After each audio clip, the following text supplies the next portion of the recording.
live to Twitch. Oh man, my Awesome. computer is so laggy right now. What is happening?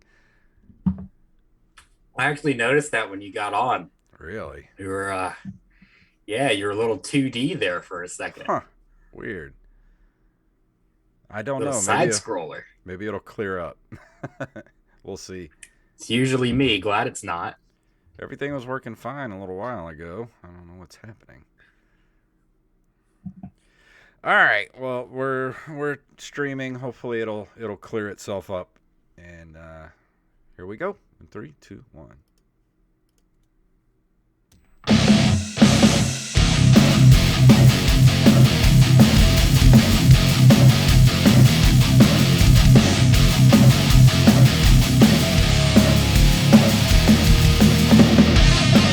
Ooh, spoopy! That music can only mean one thing. It is time for the Open Micers podcast. My name is Jason Robbins.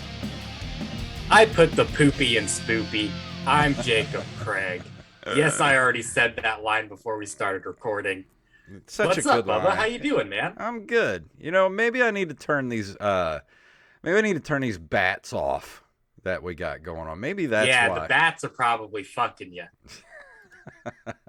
The bats are fucking you. Yeah, well, no, I guess it's still a little laggy. Oh well, but if you're watching this on YouTube, I apologize for some reason everything's a little laggy. But if you're listening, you don't know any of that's happening. So if you listeners You don't even know. Yeah, you don't even know. You have no idea what's happening right now. You don't even know what I look like. You don't want to know what you look like. No, you don't. I look like I'm gonna be like the next big Dahmer breakout star, but for John Wayne Gacy. Like I look like I was born to play the young John Wayne Gacy. You do kinda. You should be John Wayne Gacy for Halloween. One year, it was Halloween night, and there was supposed to be like a scheduled open mic, like paid open mic sort of thing, and everyone was supposed to do comedy as a character they're dressed as, and I was gonna do comedy as John Wayne Gacy, but it got canceled, and I'm glad I didn't do that because, dude, I wrote some fucked up shit. I still have it in a notebook. It should not see the light of day. Well, if you're gonna do a risky material, it's best to do it where nobody knows who you are. Right, yeah, in clown makeup. Yeah. Fairly unrecognizable to people who don't know me. I was also I had actually before that I had scrapped the idea to do it as John Wayne Gacy because the jokes that I were writing were just like fucking horrible, and I was gonna do it as Jason Waterfalls. Oh Jesus! I was gonna dress up as Jason Waterfalls and do his whole bit for like I was gonna like run the light and like do all kinds of crazy shit. I would give anything to have his set on tape, just so I could go back and watch it when I feel bad about myself. So I could send it to Lauren Michaels. Yeah. And be like, this is who you need. If I ever audition for Saturday Night Live, Jason Waterfalls is going to be one of the characters I pitch. Because no one's going to believe it's a real person. Yeah, that's true. Have you ever thought about actually going to New York and trying out for SNL? Oh, every day, dude. Every day. I would love to, but SNL just hasn't been great in a while. No, it sucks. It's a horrible television program. Yeah, it hasn't been good in the last decade, but still, it's like if you get on the show for one season, then you can headline comedy clubs for the rest of your life. Like, I mean, that's what you're really doing it for. And I feel like I have a few pretty good impressions that I could take to Lord Michaels. What's your go-to impression? Not Jason Waterfalls. Not Jason Waterfalls. My go-to impression. I don't know. I feel like I don't do a bad Trump. I don't do a bad Walken. I can do a pretty good Jeffrey Dahmer now, just because I've been watching it so much that I can do a pretty good Jeffrey Dahmer. President Obama I can do really well, but I probably shouldn't. No, I don't think you should do that one. Probably not. No, I don't think they would be able to. Well, to be fair though, they had Fred Armisen play President Obama for like a year, and that's racist, dude. Like, there's no way that's not racist. I don't know what most of my impressions are old. I don't do Yeah. impressions of like anybody new. Yeah, I mean, I never really even try to practice impressions or anything. I just kind of watch TV and then just develop like a just kind of parrot what I hear to try to be funny, I guess. The problem is like newer celebrities, nobody is really uh nobody really has that quality about them to where you can like Yeah. do an impression and people instantly know who you're talking about. I cracked Pete Davidson a while ago. I can do Pete Davidson has a pretty recognizable voice. Mm, but yeah, I guess so. But I I don't know. mean, I mean, if I pull out like if you could do an Arnold impression and people even yeah, if it's whatever. I bad, mean, people instantly know who you're doing. But like if you pull out like Pete Davidson, like how many people out of 10 are gonna know that impression right off? true. What's like even the most famous star in the world right now is Dwayne the Rock Johnson, and the only impression you can really do of him is from his '90s wrestling days. Like, there's no way to do a current Rock impression. Yeah. Yeah, I'm just trying to think of somebody like within the last 15 years that you could do an impression of that you could instantly recognize it and nobody's coming to mind. No, no. I mean, like everyone from like every giant movie star from like the 1970s to the 1990s, you can instantly do, and everyone will know. Like De Niro, Pacino. It's Yeah. like they all have that like cartoonish feature about them. Where it's like, this is the guy who plays the mobster. This is the guy who does, fucking fights predators in the jungle. Whatever. No one has that anymore, I guess. Like you can't do a Chris Evans impression because he's just like everyone else. That's who I was like thinking of. I'm like, how could you do an impression of like Chris Evans or like Chris Pine? You couldn't. You can't. Like no. No, you couldn't. They're cookie cutter Ken doll boys. Cookie cutter Ken doll boys. I like that's a good Yeah. title. Yeah. Name of the episode, Cookie Cutter Ken doll boys. That was actually also my punk band in high school, Nice. believe it or not. I'm gonna write that down. Cookie cutter Ken doll boys. Let's see. Cookie cutter Ken doll boys. If we ever start a boy band, that's what we're calling it. Yeah.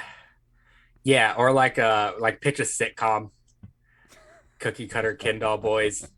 It's just like a bunch of Chads who live in an apartment together and just do Chad stuff, I guess. That one, then you would just call it Chad. The Chads. Chad, yeah. Or Chode, whichever one fits more.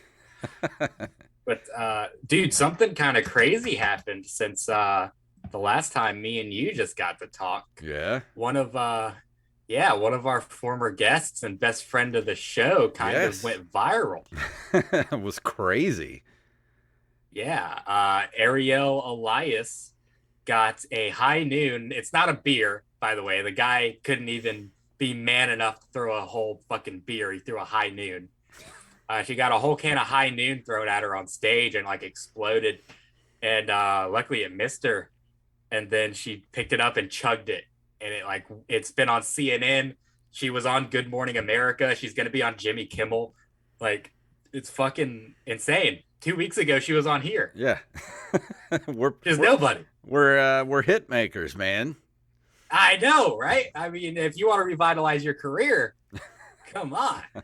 Eddie Murphy, looking at you, Bubba. Yeah. It was Come crazy on, when it was happening because we were just as excited to see everything happening. Yeah. And, in our Open Micers production chat that we have with some of our higher tier patrons, all night long, all day long, we were just messaging back and forth, like who was retweeting it. And we're just going down the list, like every major comedian, all the late night hosts, like it was on TMZ. It went to the stratosphere. And I was like, man, she literally just hit the lottery. Yeah, I mean, she did the only thing that you can really do to make a bad situation good. It's like she owned it so perfectly and got it on tape to where it like she could use that to propel herself past some asshole throwing a beer at her because she's has a different political opinion And than you know him. what? That I'm putting out the call right now that if anybody out there listening to this show knows the person that threw the beer, we want to interview them on the show. that would be hilarious, dude. Like, so why'd you do it? And Like we know why he did it. how do you feel knowing that you launched a comedian's career by being an asshole? Yeah, like 10 years from now, he's gonna like see Ariel's 15th Hulu special or whatever. Be like, I fucking did that to her. She's If there because of me. if I was her after I got rich, I would just send him a check for like 10 grand. Be like, here's thank you for throwing a beer at me. Just mail him a case of high noons. Yeah. I know. I would send him a Just case of real beer. yeah. Just write him a nice little note. Um, yeah. What really sucks though is that so the comedy club handled it perfectly too. Like, because I mean, everyone's getting attacked on stage now, dude. Like, it's something that clubs and places are just gonna have to deal with. That's why I The don't want club, to go on stage anymore, man. I don't want to have to deal with it. yeah. See, so the club actually filed charges on her behalf against the guy, and then like 2 days later, it's everything is dropped. Like he's not gonna get in trouble for attempted assault. I wonder why. I don't know. I mean, they got it on video too. Like it's clear cut that like if that was a few inches to the right, then she would have a major concussion at the very least. Yeah. I mean, that's attempted assault. Yeah. I mean, that it's literally the same as trying to hit somebody and missing, which you would go to jail for. It, It blows my mind. I just don't. I mean, maybe because of what he did is basically launching her career. Well, even that, like the police don't give a shit about that. Yeah, I don't know. That's weird. You because to me, I would. We got to start making examples out of these people, man.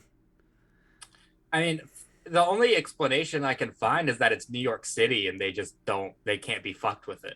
Yeah, that's true. It's like I've got 15 stabbings and 2 gunshot wounds in the lobby. Like I can't deal with the beer can. But it's so weird to me. Like, why do people feel the need to throw something at someone just because they have a different political view than you? Yeah. I don't get it. And See, she wasn't that's why even it's doing going political. viral. She wasn't even doing political comedy.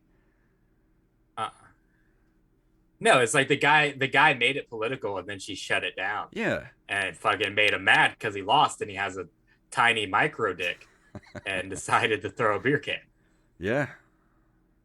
But it's like that's why it's going viral though. I think that's why it's on CNN and Good Morning America because everyone's playing that factor of like, oh, this comedian who was says she supported Joe Biden got attacked by a Trump supporter. It's like everyone wants that to use it to like fuel the fire. It Yeah. seems like. And it wasn't even. She wasn't. I hate it. I hate this world we live in. That's so gross. Yeah. Yeah, I don't think Ariel really even has any political jokes that I've seen in her stand up. Like I don't recall hearing a single one. So it's like this guy essentially he asked her, "Hey, who'd you vote for?" It's like, dude, if you ask someone, "Hey, who'd you vote for?" and you don't like the answer, then like that doesn't give you the opportunity to kneecap them and take their wallet. Yeah, no Like, shit. not how the world works. And here's the thing: why would you even go to a comedy club and try to pull political bullshit like that? I mean, I've seen people like I've had plenty of people at my shows where I've had to like wonder why they're even here because it's Yeah. very obvious that they don't want to be here listening to comedy. Mm-hmm. So chances are he either has no friends, someone brought him there, or he was there for comedy and got completely fucking blasted and decided that it was a good night to go to jail.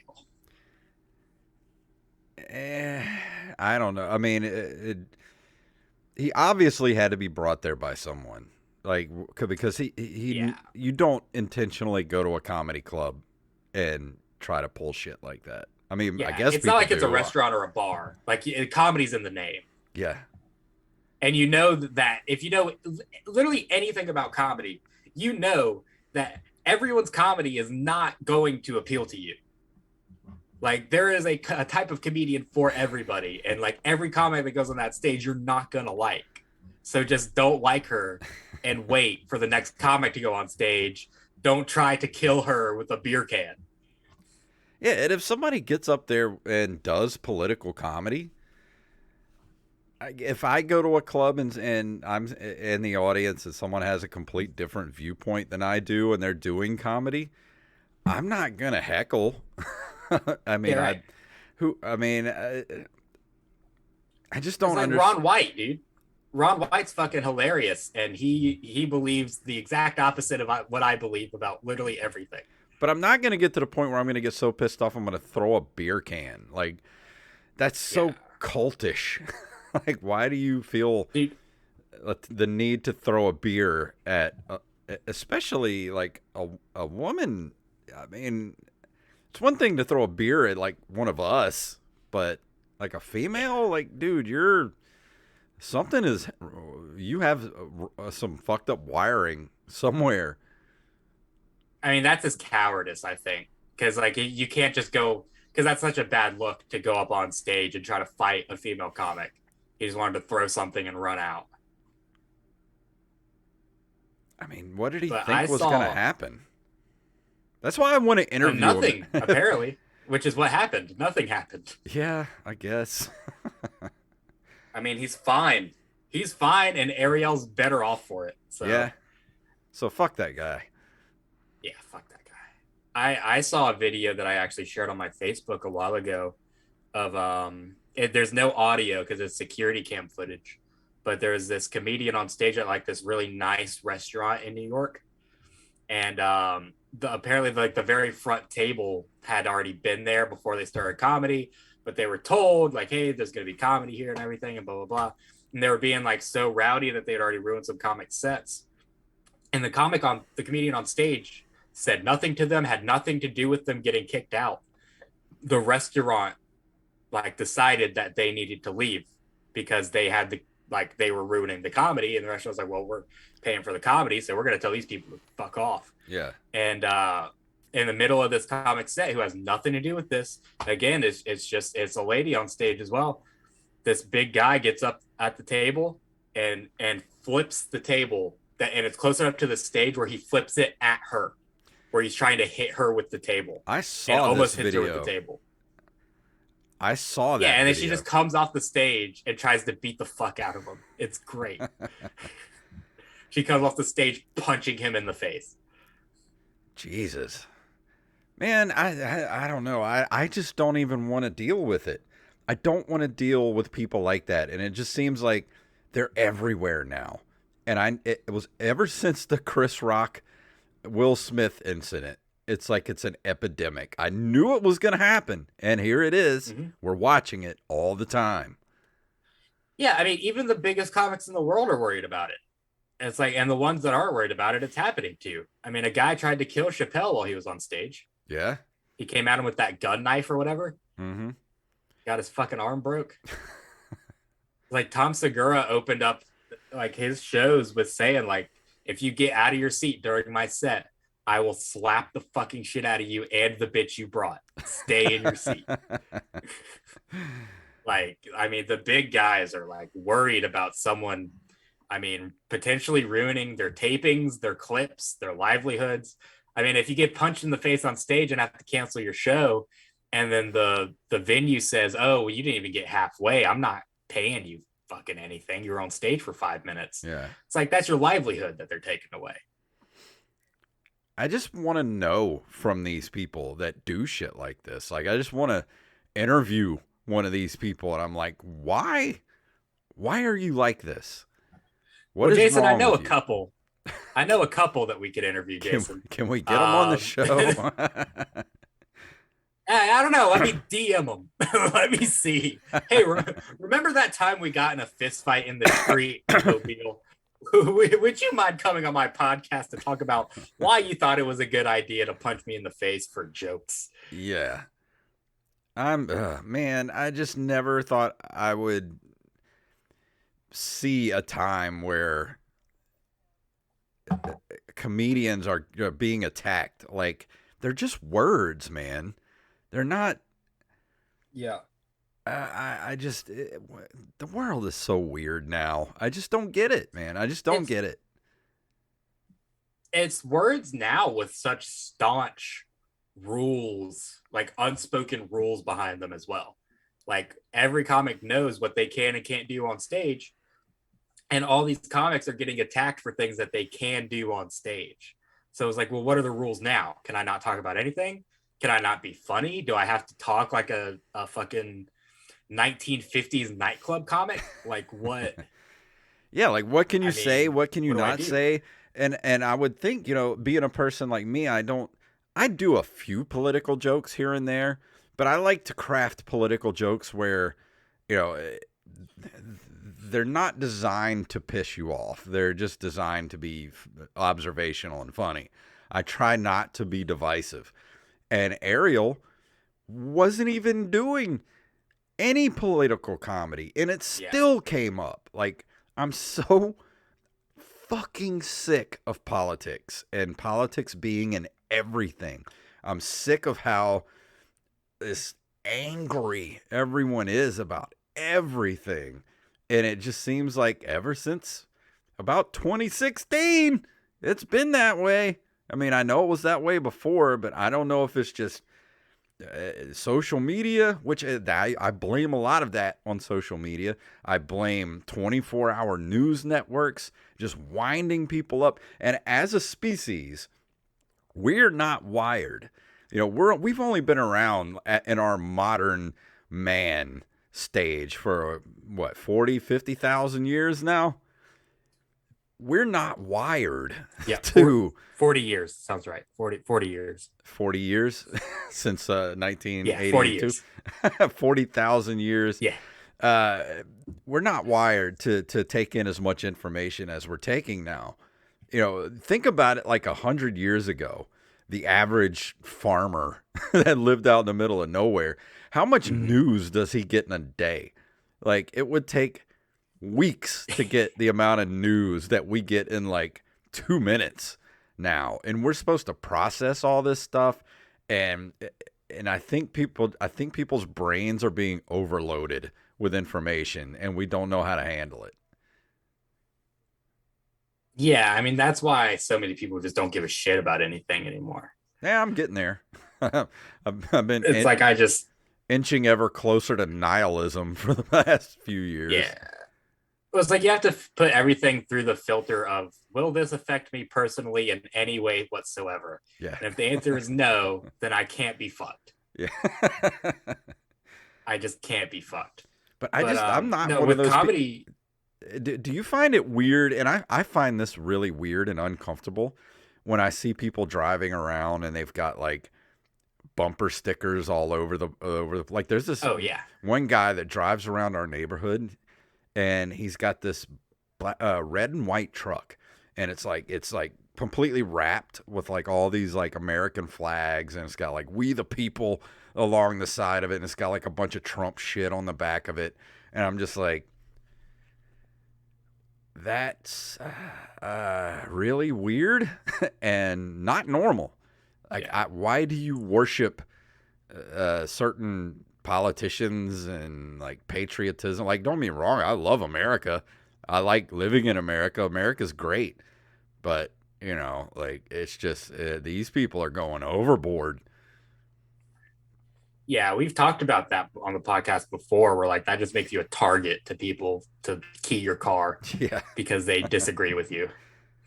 There's a guy here right off the interstate in Ocean Springs who sets up his van of flags that's "Don't tread on me," "Let's go Brandon," fuck Joe Biden just flying for everyone's little kid to see. Mm-hmm. What happens if someone just pulls over and sets it on fire?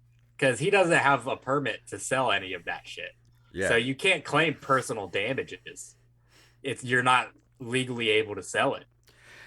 Like, you're just putting yourself in danger. And you're right. Like, I see that guy all the time. And like, I went to the flea market about a week or so ago, and I'm walking around, and of course at the flea market they've got rebel flags like flying everywhere and shit, and they're selling Hell yeah, like these flags, and there's like these bumper stickers on the table that say Trump 2024, fuck your feelings. And I'm like, there are little kids running around here that are like 3, 4, 5, 6, 7, little kids all over the place. And you've got this shit just laying out here. And you're supposed to be like the party of, morals and Christian values and all this shit. And you're going to like just be selling and displaying, fuck your feelings with like all these little kids seeing it and stuff. Like, the fuck is wrong with you? I don't get it, man. Yeah. Well, that's why their kids shoot up schools, Jason. Yeah, I guess so. That's why, because that's their parents. That's why. I get it. That's why Parkland happened. We've solved it. We cracked the code. Cracked it. Speaking of comedy censorship, though, I found something at one of the local flea markets that I have here to show you for $2. It's a cassette tape, and it's an Eddie Murphy cassette tape of one of his old set lists. And I want you to see if you can read that first word there for me, Jason. Wow. That is yeah. That his opener on this set list is that word.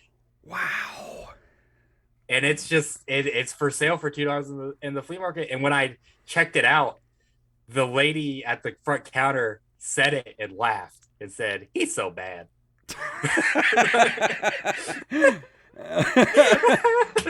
was like, "Yep, he's so bad." Wow. And I don't know. Maybe that's why he hasn't come back with a new special, because people would be bringing all that shit up, and he doesn't want to deal with it. Exactly, dude. Exactly. He doesn't want to lose his Shrek money. Yeah, no kidding. Because he was able to say different things 20 years ago that he can't say anymore. Yeah, 35 years ago, 40 years ago. Yeah. And the rest of his set list is buckwheat, black movie theaters, talking cars, doo-doo Christmas gifts. Like, boogie in your butt, Ephraim, the Pope and Ronald Reagan, hit by a car, enough is enough. It's like, I couldn't imagine now releasing an album and putting my set list on the front of it with just words that I used to remember it by. Yeah. Like, that's unheard of now. But I think that we should still do it like that, because that's really, I mean, that's one of the reasons I bought the thing, is because it had the set list on the front of it. And I was like, I want to hear Eddie Murphy talk about all this stuff, especially the first one. I want to see what he has to say. Yeah, that's pretty rough. Whew, man. It is rough, but nowadays you have like Shane Gillis getting canceled for saying shit that's not nearly as bad as that, and his career's better off for it. Louis C.K. getting canceled for doing consensual sexual acts with people. Like, I mean, it's just ridiculous, dude. Yeah, but I don't know. I think I've actually thought about this over the last few weeks, because I've been hearing people talk about Eddie Murphy. He's come up in quite a few conversations, and people are like, he's supposed to be coming out with a new special and all this kind of stuff. And my theory is the reason why he hasn't is exactly that, because he would have a lot to have to answer for. And right now it's kind of like, people remember, but it's kind of like let sleeping dogs lie. So just, let that go. Because everyone loves him is why. But you go back to some of that earlier stuff, and it's rough. Yeah, it's raw. It's Eddie Murphy raw. Exactly. But I mean, if you're Eddie Murphy, anyways, you don't need that special because there's no amount of money that they could pay you for that special to make it worth losing that hour of material. Like, what he needs to do is just sell the fuck out of every comedy club in the country, take everyone's phones, lock the doors, do the same hour of material, and make $1 billion real quick off just 1 hour of material just because you're Eddie Murphy. Yeah, but does he really need the money though? He has 27 kids, Jason. I'm sure he So does. yes, he does need the money. And He has on that, 27 kids and 19 baby mamas. on that note, we're gonna go ahead and end this episode. We're recording 2 episodes tonight, so this is sort of a part 1 to our Halloween episode. BOGO! So you're gonna hear part 2 of this coming up on Halloween night because we're not recording that night. We are pre-recording the episode. So this is sort of a part 1 of the Halloween episode, and then on Halloween night you're going to get part 2. So you ready to go ahead and call this one an episode, and then we'll be back for part 2? Yes. All right. Well, if you want to email us at openmicerspodcast@gmail.com, at openmicers, Twitter, Instagram. Follow us individually at jfunktastic on Instagram and Twitter, and at Jacob C. Craig on Twitter, and Jacob Craig Comedy on Instagram. And we will see you guys next week. Whoa, it's spooky season.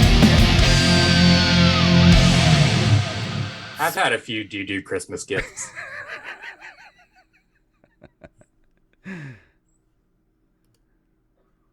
All right. Well, we're going to go ahead and stop the stream. And thank you guys for watching. Thanks for watching on YouTube. And join us here for part 2, not next week, but the week after, for actual Halloween night. And we will see you guys next time.